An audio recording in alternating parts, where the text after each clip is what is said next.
Losing access to your Grok account doesn't always mean it's gone forever.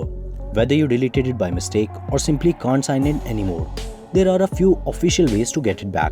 In this video, I'll walk you through each recovery method step by step. If you intentionally or accidentally deleted your Grok account, there's a good news. You can recover it within 30 days of deletion. Simply open the Grok app or website and sign in using the same login method you originally used.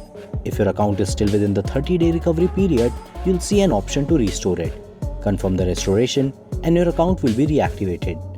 However, if more than 30 days have passed, the account and its associated data are permanently deleted and can't be recovered.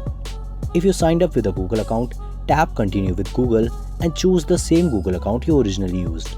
Selecting a different account may create a new Grok account instead of restoring your existing one. If you signed up with an email address, choose Continue with Email, enter the same email and password linked to your Grok account, then complete verification steps. For iPhone users who registered with Apple, tap Continue with Apple and sign in using the same Apple ID associated with your Grok account.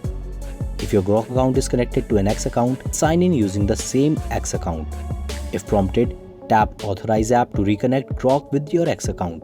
If you believe your Grok account has been hacked but you can still access it, change your password immediately.